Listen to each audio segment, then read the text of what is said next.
It was just past midnight on the frozen outskirts of eastern Poland, January 1945.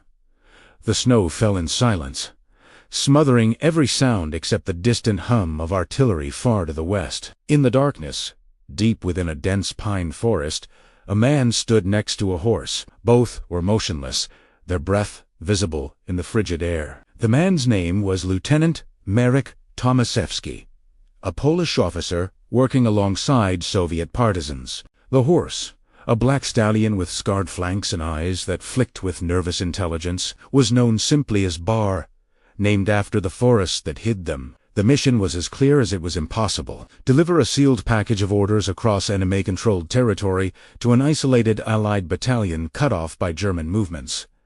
Radio communication had been lost. Runners had disappeared.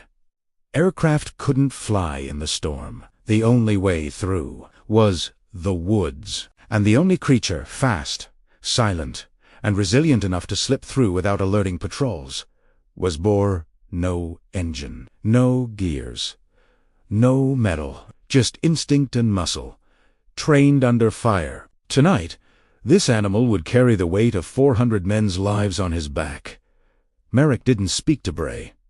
Not out loud. They had ridden together through too much for words to mean anything now. 2 years prior, Bora had belonged to a resistance family near Lviv, used to smuggle messages under Nazi noses. He had been wounded twice, once by shrapnel and once by starvation. But he survived.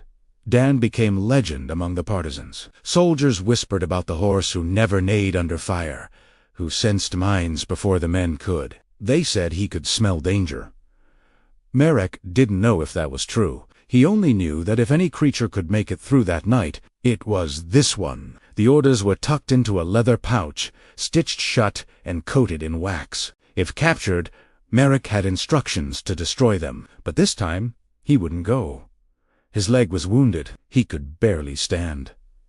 This time, Bor would ride alone. The path was marked with faint chalk on tree trunks, nearly invisible in the dark. It was a 3-mile run through black forest, enemy patrols, and possibly hidden mines. If he succeeded, a battalion would move to flank the German line. If he failed, hundreds would die in the morning assault. Marek pressed his forehead to Brez and whispered in Polish, "Go. Remember the silence." Then he slapped the horse's flank. Bor hesitated for only a breath, then vanished into the trees, his hooves muffled by snow, his breath like smoke in the wind. No sound, no light, just the weight of war, galloping through darkness. Behind him, Marek closed his eyes. He didn't pray. Lis Tenev, and in that deep, frozen silence, he waited not for a sound, but for hope to return. Bar moved through the forest like something not quite real, too quiet, too deliberate, as if the weight of his mission made him lighter than the snow he crossed. The moon slipped behind clouds, leaving only blackness, an instinct to guide him. No rider, no voice, just the cold sting of wind on his face and the faint memory of the route. Trees marked with chalk, turns rehearsed again and again. Every step had to be silent. Every breath measured. Somewhere out there, men with rifles and dogs were listening for exactly what he had learned never to give. Sound. The German patrols in this region operated with cruel efficiency. Most were veterans from the Eastern Front, stationed here to prevent partisan movements. They knew the land, and they had adapted. Tripwires were hidden between tree roots. Sentries sat in silence for hours, watching with scopes and freezing fingers. They weren't looking for a horse. They were expecting boots. Radio intelligence had told them a runner would come, that SYB was chosen. Because B didn't think like a man. He moved like prequiet, alert, invisible. Half a mile in Bor's ears twitched. Voices. Close. 2 men speaking low German by a fallen tree. One lit a cigarette. The glow flared for a moment. Ten Bani said. The wind shifted. They hadn't heard him, but the scent reached them. One of the guards stood and cocked his rifle. The other gave a hand signal. Movement. Bor froze, mid-step, muscles like coiled wire beneath his dark coat. Then a sudden gust of wind swept through the trees, carrying fresh snow off the branches above and with it, his scent. The guards waited, then, slowly, sat back down. False alarm. The moment passed. But it took a piece of time with it. Bar adjusted course, veering left, deeper into the thickest part of the woods. It was slower, harder. The snow was deeper here, the branches lower, clawing at his sides. But it was safer. And somehow, even in the pitch black, Boar pressed forward. No man could have done what he was doing now, not blind, not alone, not hunted. But Boar was more than a mount. He was a survivor of raids, of fire, of famine. His memory was sharper than fear. As the path narrowed to a trench-like cut between two rizzes, Boar felt something shift beneath his hoof. Not snowwood. Boards, carefully covered. A trap. He stopped instantly, his front hoof frozen mid-air. Beneath him, likely a mine or an alarm trigger. He stepped back, heart pounding, breath steaming through flared nostrils. Then he adjusted, found firmer ground, and slipped past it like smoke through fingers. A ridge appeared in the darkness, ahead the halfway point. Still no gunshots, no barking dogs, no flare in the sky.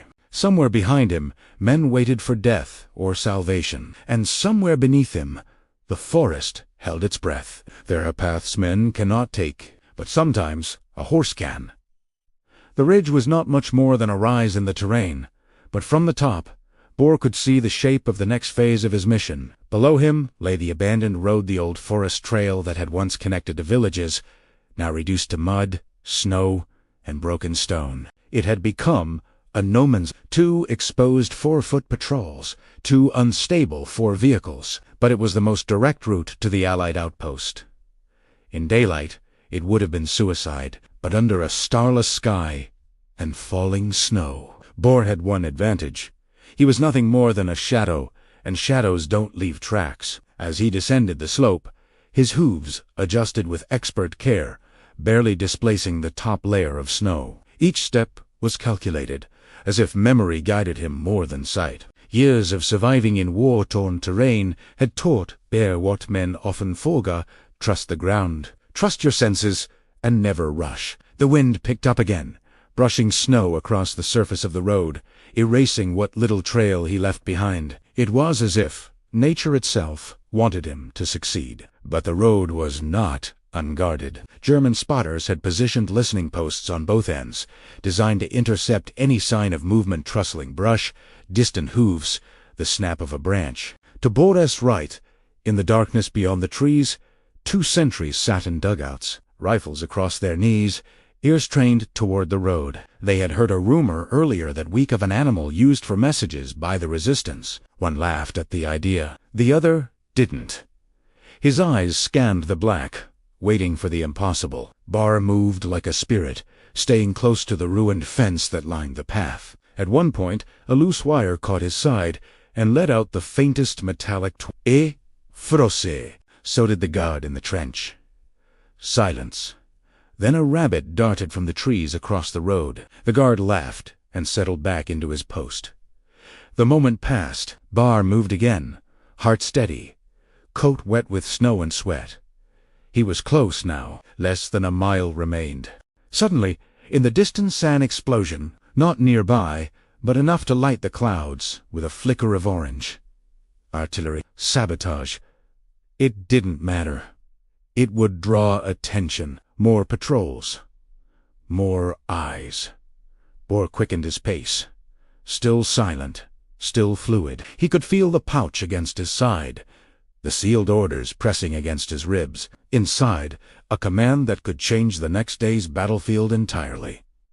The trees began to thin. Ahead, the faint glow of a lantern, one of the Allied scouts, waiting behind a hidden barrier. If he could reach it, the message would be delivered. But the forest was not done testing him, and the next 100 yards would be the most dangerous of all. In war, some ground isn't held by minutes, claimed by death itself. The final stretch was a clearing, no wider than a narrow field, with open visibility on both sides. Soldiers called it The kill zone. It was a dead space between the trees and the Allied listening post, exposed to anyone watching from the hills. No trenches. No cover. Just open white snow, reflecting the dim glow of distant flares. Many had tried to cross it in the days prior. Runners, scouts, even a supply mule. None had returned. The Germans didn't need to fire warning shots here. They simply waited. And when movement came, they eliminated it. Burr stood at the tree line, motionless. His breathing was controlled, his body trembling with cold but not fear. Horses like him didn't reason through danger the way men did. They reacted. They felt, and right now, Bohr felt eyes on him. He sniffed the air, stepped forward once, then stopped again. There was something ahead, not visible, not audible but present. Watching, waiting. The lantern glow from the Allied scout post flickered faintly ahead. Close. Too close. Just 90 seconds at full gallop. But in that time, everything could go wrong. In the trench to the west, a German sniper adjusted his scope. He had been awake for hours, watching for movement along the tree line. His orders were simple: eliminate anything that moved.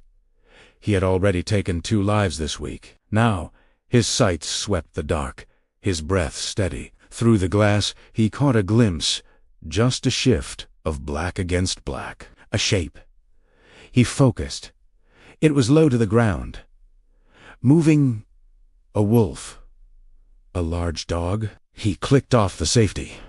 Watched. Bohr stepped into the clearing. No hesitation, no gallop, just a steady trot, as if he belonged there. His hooves barely broke the crust of the snow. His body stayed low. He angled his route not straight across, but diagonal, near the natural dips in the ground where roots had upturned earth.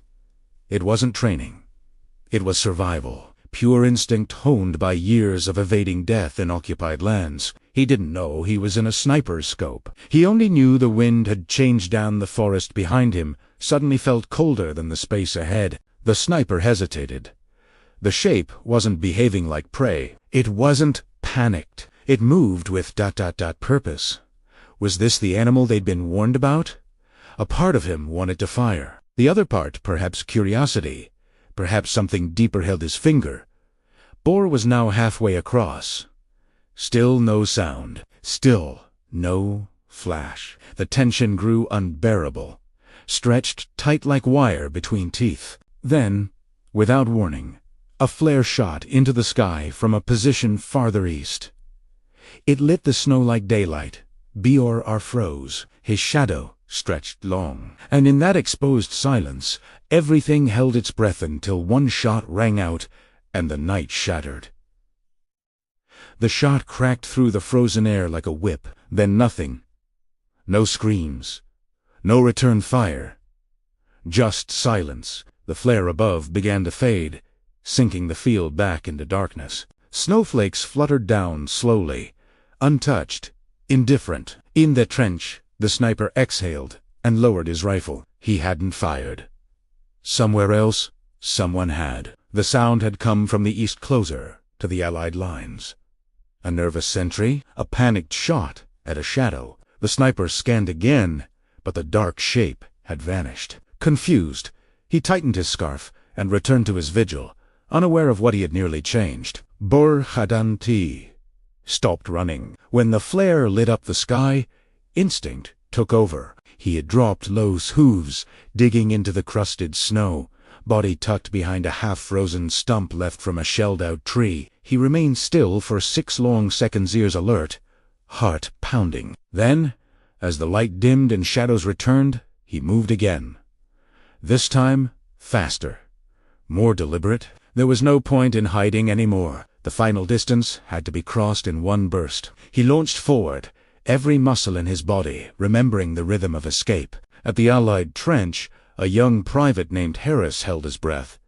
He had fired the shot. The flare had revealed a dark figure and, without thinking, he squeezed the trigger. The senior officer beside him grabbed the rifle, furious. That wasn't the signal, he hissed, but Harris was already frozen in shame. Then, out of the dark, they saw Ita Horus not running away, but straight toward them. Head low, chest heaving, straps on its side. It wasn't wild. Eat, wash, send. Two soldiers jumped over the barrier, waving their arms, guiding Bear toward the narrow opening in the defense line. As he approached, the defenders saw the pouch on his side, sealed, marked with wax and official stamps.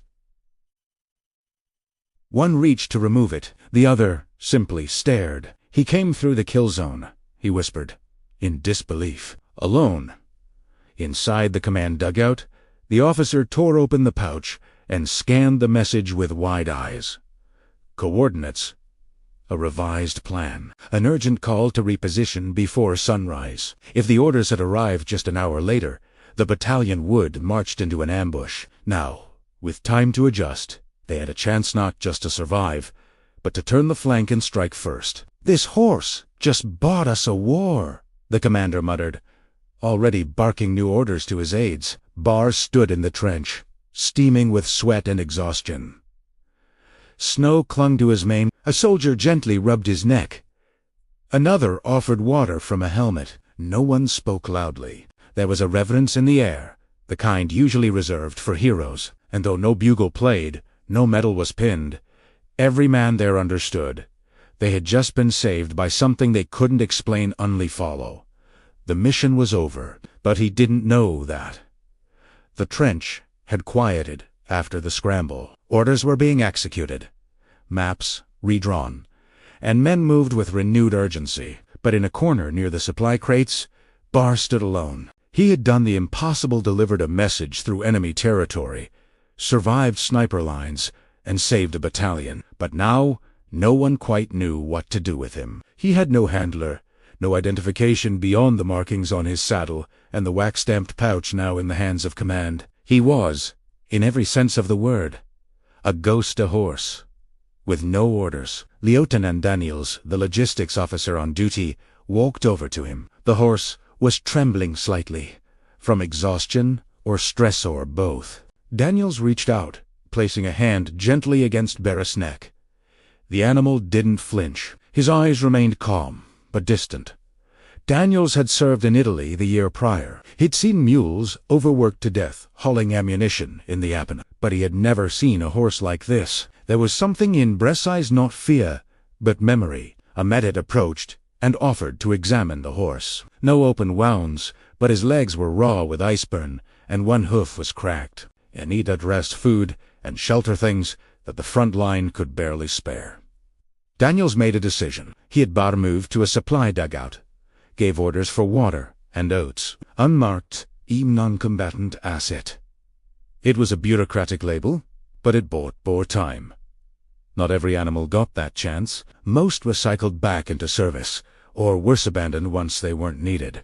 Later that night, as the battalion prepared to reposition, Daniels sat beside Burr with a cup of bitter coffee. The wind howled above the trench walls, and distant artillery rumbled like gods turning in their sleep. "You should have died out there," Daniels muttered. "But you didn't, which means someone up there isn't done with you yet." The horse didn't respond, of course, but he shifted his weight and exhaled slowly, as if agreeing. Soldiers came by in ones and twos, some out of curiosity, others with quiet reverence. One offered half a sugar ration. Another carved a small wooden medallion and hung it around Boris' neck. There were no parades, no headlines, but within the frozen trench, something had shifted. Bohr had become a symbol not of strength, but of survival. Not of war, but of something quieter. Persistence. And as dawn broke over the white landscape, casting long blue shadows across the churned snow, Bohr stood once more at the edge of the trench, not because he was ordered to, but because movement was life. He had delivered his message, but his war wasn't over yet. Some are sent back to the front. Others walk there on their own. 2 days after Boris's miraculous arrival, the battalion moved out. The orders he had delivered had worked. Flank repositioned, artillery redirected.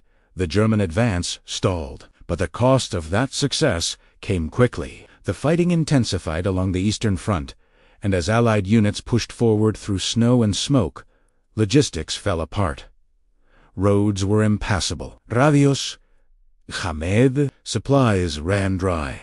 Messages, once sent by machine, had to be carried by flesh and blood again. And when the new commanding officer asked if they had a runner capable of navigating the forest routes, one name came up: the horse.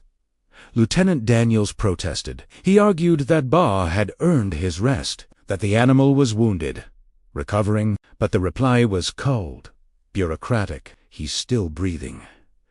That's more than most. Use what works. Daniels didn't answer. He simply looked at Bohr, who stood in the trench, looking past the men, toward the white-tipped trees, as if he knew, as if he remembered the path already. There were no orders for bino briefing. No ceremony, just another pouch, sealed and strapped to his side. Another route, drawn hastily in pencil. Another night to be survived. The terrain this time was worse.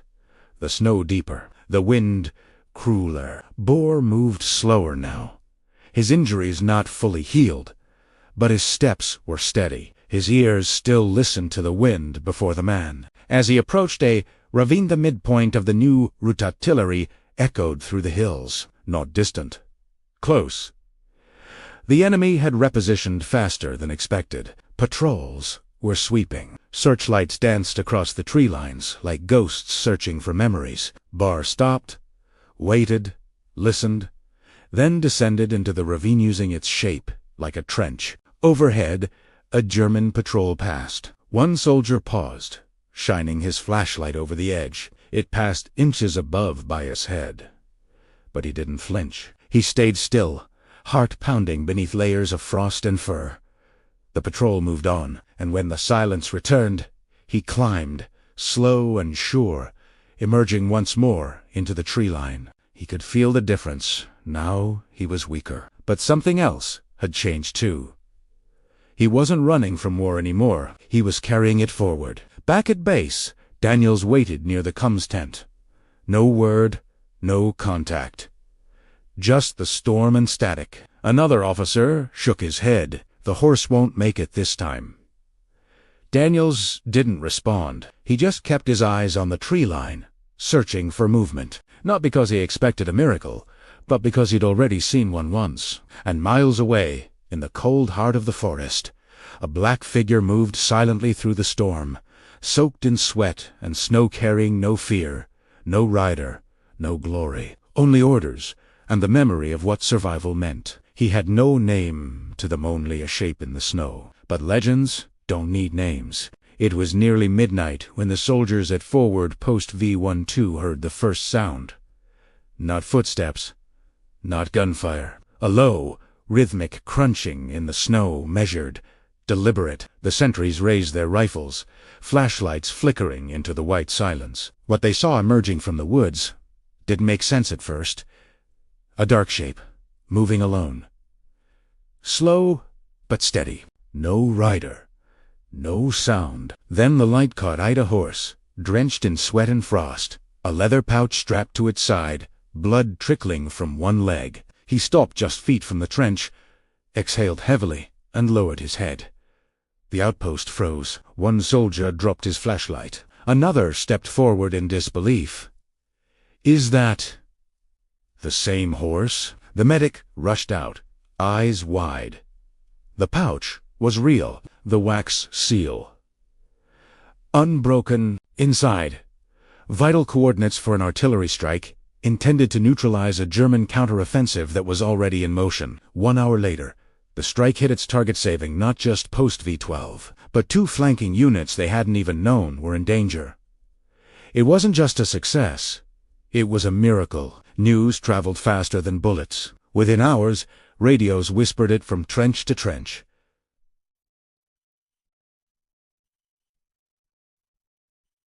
The horse made it again. Some called him Ghost, others Ritterless. Most didn't know his real name, only that he had delivered orders twice through impossible odds, without a man to guide him. And while medals were pinned on chests and promotions given to officers, no one quite knew what to do with a 4-legged legend. There were no forms for animals that crossed enemy lines alone. Back at Daniels's camp, the young lieutenant didn't celebrate. He waited by the edge of the trench, watching the tree line. When a scout truck brought Bar back the next morning. Daniels walked beside him in silence, guiding the limping horse to shelter. He didn't pet him, didn't speak, just removed the frozen straps and laid a blanket across his back. Boar didn't look at him. He simply rested his head against the dugout wall and closed his eyes. That day, a general stopped by the post. He'd heard the story. He'd seen the reports, and he asked, almost jokingly, "Do you plan to send the animal back again?" Daniels didn't hesitate. "No, sir? Not again?" The general paused, then nodded. "He's done enough." For once, command agreed. The next line in the report simply read, "Asset retired no nix," but around the fires, in the dugouts, in letters sent home, the stories grew. Not exaggerated but remembered, because what Boar had done didn't need embellishment. A horse, wounded and alone, had delivered the war's turning points not once, but twice. Without speaking, without fear, Waito fail, and to the men who watched him disappear into that dugout, one thought echoed Sommerher's don't come back for Middlesay come back, because they were never supposed to make it at all. The front shifted. The maps changed, but some things stayed behind, buried in silence. Weeks passed. Snow gave way to mud as the Eastern Front surged westward. Villages were retaken, bridges rebuilt, and lines redrawn. The battalion Ba had saved was no longer stationary. They now marched through towns once painted in grey banners, now burned and abandoned. War didn't pause for legends. It consumed them. And so the soldiers moved on. But Boar didn't. He remained behind, housed in a small stable near a requisitioned farmhouse, far from the roar of artillery. He didn't understand the war's shifts. He only knew that for the first time in months, the forest was quiet. Lieutenant Daniels visited when he could. He'd scratch Bayer behind the ears, leave sugar cubes when rations allowed, and sit beside him in silence.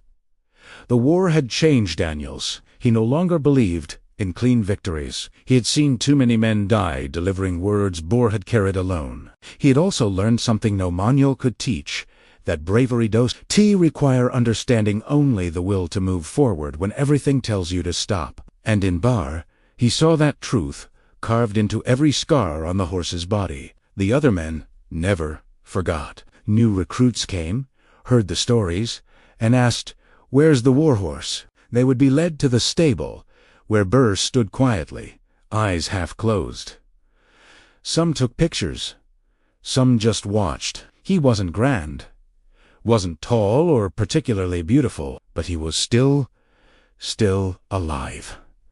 Still there. And for soldiers who had lost friends, commanders, even brothers, seeing something survive felt like hope. One day, a military photographer arrived, documenting morale across the units. He snapped a photo of Berra with Daniels at his side. The picture would eventually be published in a British field paper, captioned, "The runner who never spoke." No name, no unit.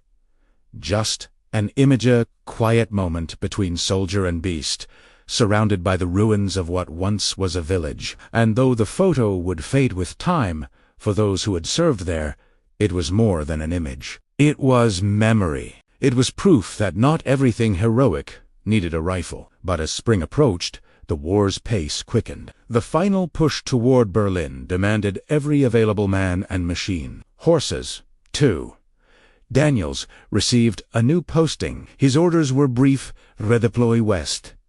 No exceptions. He visited Bar one last time, brought fresh hay, and stood in silence. There were no words. What do you say to someone who changed your life and doesn't understand language? Instead, Daniels saluted.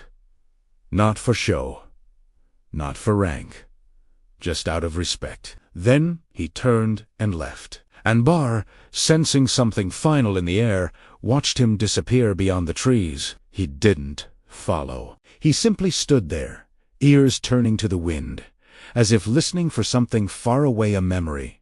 Maybe, or the last echo of hooves on frozen earth. Some heroes fade into history. Others walk quietly beside it. The war ended, as all wars do not, with clarity.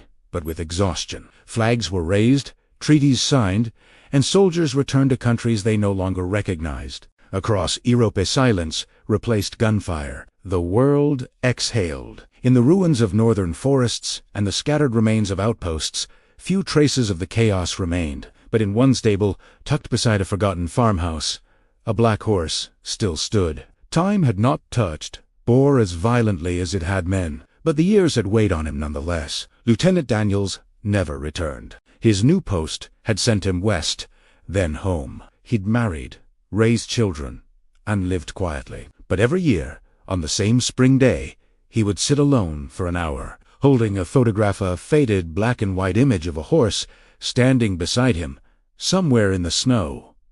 He never spoke of what happened, but his wife once found an old ration tin in the attic, still holding 3 sugar cubes, carefully preserved, untouched.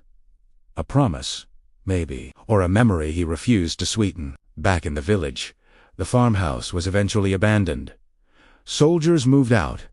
The war faded. Boer remained for a time, fed by locals visited by the occasional traveler who had once served in the region. Stories about him turned into whispers. The ghost horse. The runner. Some said he had been trained by spies. Others that he was a miracle. Most just nodded and said he was there.